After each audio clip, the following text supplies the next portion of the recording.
sexuality was considered a natural, normal, pleasurable activity which had the potential to raise your consciousness and be a pathway to union with the source.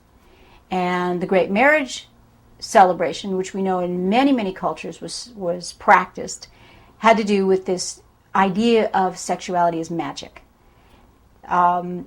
Not only was the divine feminine a huge part of the equation, it wasn't women ruled. People like to use the word matriarchy, and that's not true. They were more egalitarian societies in general, and they were far less warlike. The make love, not war kind of thing makes sense. In any case, so women were raised. If you think about how it was for a woman to be raised, I have a story in my book about a woman named Inanna, who is actually a goddess name. To respect themselves, to honor other women, to see women in important roles in society, not just priestesses, but they were artisans, craftsmen, hunters, whatever. And they were raised to understand and know their bodies from the beginning. So first blood, the first experience of one's menses was often an incredible ceremony with women. They would go into a seclusion, and the aunts and the grandmothers would give them gifts, and they were told great stories, and they were told about sexual energy. They were told the truth. And they learned to honor themselves. A lot of people, the fear is, if women are just like going to have a great old time, they'll just be promiscuous. But promiscuity comes from a lack of self-respect. So here's a general set of cultures, and they were all through old Europe. The research is pretty vast, that honored women's sexuality, that honored the divine feminine, that saw this incredible ability to create life is an amazing gift. But it wasn't just about creating life. It was about the energy that is created when you have a loving union.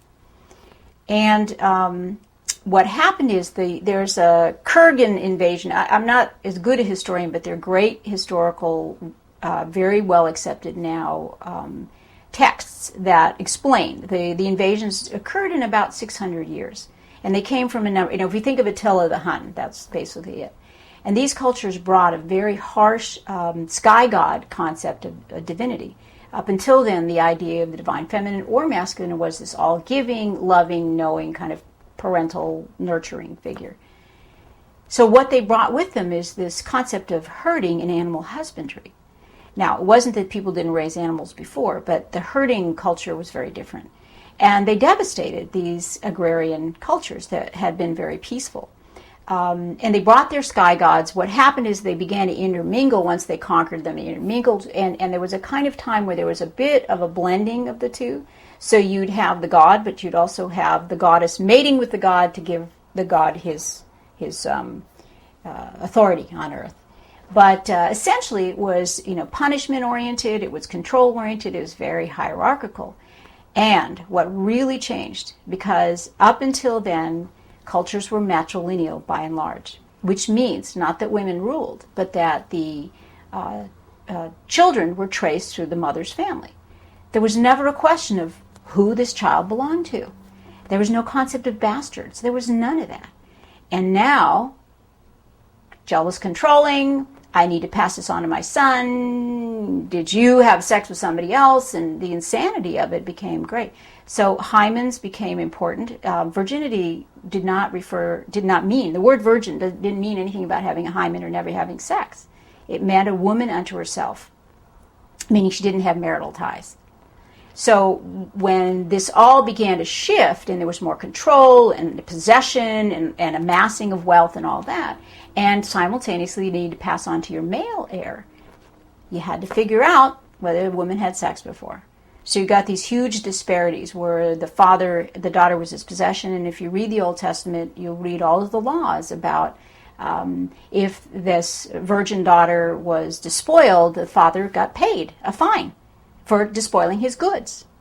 And often she was stoned to death. But what they did often is they found a man to marry her really fast, or the rapist would, and that's still true in South America. If somebody's accused of rape but agrees to marry the girl, then all is well. Talk about insanity there. So sex became procreative, it became very phallic-oriented, and women were repressed in as many ways as they could figure out. Yeah, there is an empowerment that occurs when a woman really clicks in and is aligned with her own sexual energy and feels good about it. The patriarchal cultures had to do some very amazing things to repress the power of women's sexuality. Everything from shaving their heads, making them wear burqas. They were beaten as wives because they were too wanton in the Middle Ages.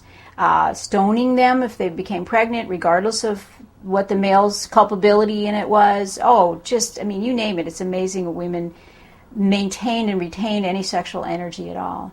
But our sexuality, men and women, is energy. It's very powerful energy.